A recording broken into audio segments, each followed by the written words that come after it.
Hi, it's James Taylor here. What do you do when your creative projects fail? What do you do when your creative projects just basically don't work out like you'd hoped they would? This is a question I pose every single week to my guests on another podcast I do called The Musical Life, where I speak with some of the world's top musicians, songwriters, composers, and music industry experts. And what is very interesting from asking that question of very successful individuals within the creativity and the creative arts is I see this thing called the 90-10 rule. Now, we've all heard of the Pareto principle, the 80-20 rule.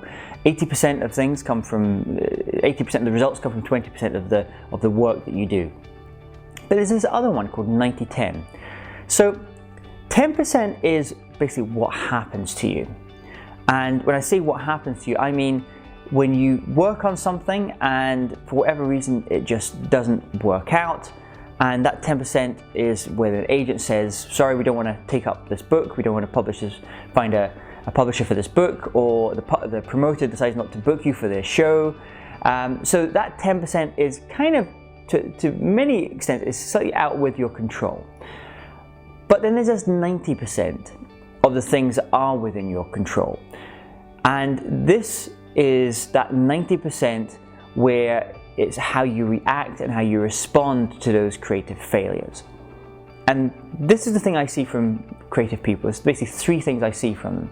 The very first thing I see when something fails, this 90%, 10% is like stuff you basically just can't control. It's like this person's making this decision and it's something you haven't been able to control in that way. But the 90% is how you respond to it. And what I see from very creative people is they have a sense of curiosity in how they respond to that creative failure. So instead of saying, it didn't work out, they get creative, they get curious, and they start asking questions like, well, exactly why didn't it work out like I'd hoped? How could that have been done differently? How when I do it next time or in a different way, how can I increase the chances of success of that project? So this first thing is a sense of curiosity, which I see time and time again amongst all the successful creatives that I interview. The second thing I see is a sense of drive and determination.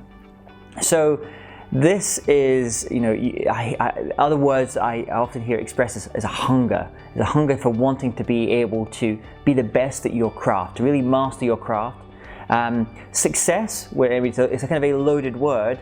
For some people, that means financial, critical acclaim, that type of success. But more often, I see more intrinsic rewards that people are looking for. So when as a songwriter, if you're a songwriter, when you write that song and it just feels right, or when you work on that chapter of a book and it just crafts beautifully, and you give it your all, and you edit and you re-edit, and you finally come up with a work that you like. Or as an entrepreneur, when you put something out into the world and you're really proud of what you've created, and it needs tweaks and things you need to do with it, but there's this drive, this determination to make it better and better. So this first thing is curiosity. So anytime you meet with any creative failure, get curious, ask questions. Second is be determined. Don't give up. Have that sense of hunger. So many creatives I see, they give up just before things really start taking off for them. Don't do that. Stay hungry. Continue to have that drive as well. And the third thing is be prolific. Do the work. Stephen Pressfield has this expression, do the work. And there's no other way of kind of getting around this, but you actually have to do the work. You, as a writer, you have to have that, sit in that chair, write. If you're a composer, sit in those pads, bounce ideas, work with co-writers. If you're an entrepreneur, get out there, do the hustle, build your product, build something great, find your customers, market to your customers, get that product market fit right as well. So these three things, if you have any kind of creative failure, whether it's happened recently or maybe it's happened a little while ago, if you want to reflect upon that, think about these three things. First of all, get really curious. Ask, what were the reasons it didn't work out? How could I make it better?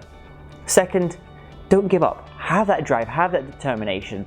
If you're serious about doing this and becoming, successful creative, then you've got to have that drive. You've got to have that hunger within you. And then that third thing of just do the work, be prolific. Of any of the great kind of creatives, one thing you see time and time again is how prolific they are in their work as well. So hopefully that's been useful to you. Don't give up, keep creating, and keep being curious. Hi, it's James here. Did you enjoy that episode? If so, there's two things that we can do to continue the journey together. Firstly, I would love if you were to subscribe, give us 5 stars, and leave a comment. Secondly, if you go to jamestaylor.me and enter your name and email address, I'm going to send you some free goodies all around creativity and innovation. Look forward to continuing the journey together.